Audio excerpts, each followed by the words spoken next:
But as you said, it's time to talk about this, and the good news here is we're all opening up here and putting it on the table and recognizing this horror. Yes, we are, and this is a country that has a history of slavery, and unfortunately, we have not always addressed these issues, and I talked about it earlier in the show, but, you know, from everything from our education crisis in our communities that you see, particularly in the African-American community that has so many issues, and it stems from slavery, and we can't deny that fact. And so we're talking about a president that talks harsh when it comes to terrorism. He talks harsh to people, and he verbalizes his thoughts. Even about jobs. He needs to verbalize this one, too. Yeah. It was striking to see how many Republicans came out so quickly to separate themselves from what the president said. You know Washington well. How can the president now go to these Republicans and Democrats and get support for the things that he wants to accomplish when he has this controversy looming over him, where he kind of dug himself deeper and has a low approval rating, and you're seeing in the polls that some Republicans he's hemorrhaging some support from Republicans in polls? Yeah, I mean, it's not radical. I mean, he's still close to 80% among Republicans, but we don't know what this is doing in terms of response. Right. But what you do see in terms of official Washington is that, given his arguments with Mitch McConnell, the Senate Majority Leader, this comes at a moment when a number of Republicans were taking a look and trying to understand exactly what's going on with this president and why he's so combative at times. This does not help him in that regard going into September in conversations about debt, budgets, infrastructure spending and the like. This undermines that message because this dominates right now in terms of the national conversation, but also in terms of the political conversation. There was an election just yesterday in Alabama. Luther Strange, he was nominated to be Jeff Sessions' replacement. And he just squeaks in to take on Roy Moore, the former Alabama Supreme Court Justice.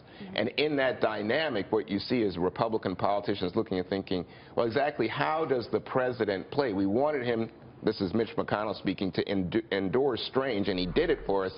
But now there's such a cost to keeping Strange. So McConnell wants to keep his Republican majority in the Senate. At the same time, he's looking at numbers among Republicans and thinking, well, can he now defeat Roy Moore, who has a very similar base to President Trump? But then looking forward, again, how much does it cost me with independents? How does it cost me with the so-called Reagan Democrats? Am I hurting myself forever in terms of party branding with minority groups, and in specific the Hispanics and the immigrants who come over here who are strivers, who would be really open to the Republican message of small government, small taxes, more achievement for children and the like. But, by the way, the optics of looking at the president with Elaine Chao next to him, while he's, you know, while we're talking about this narrative of Ditch Mitch, her husband. Obviously, Elaine Chao is married to Mitch McConnell. That was obviously by design. I thought it was odd, too, that, you know, you had Mnuchin and Gary Cohn back there, two Jewish men, right? And he's going on and on about this as if, oh, nothing happened. There were not people with automatic weapons standing out of a side of a synagogue on Friday night and the chief rabbi having to sneak his congregation out the back door. What about this one? Overnight in Baltimore, statues dedicated to Confederate heroes were removed across the city.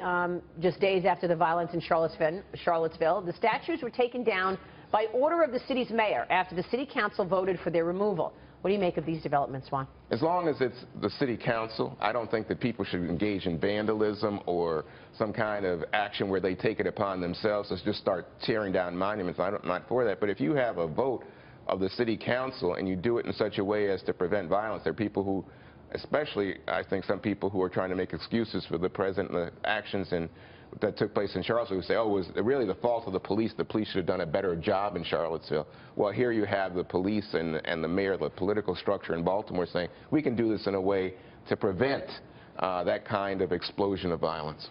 All right, we will leave it there. Juan, great to get your insights. Thank you for having me. As always, Juan Williams there.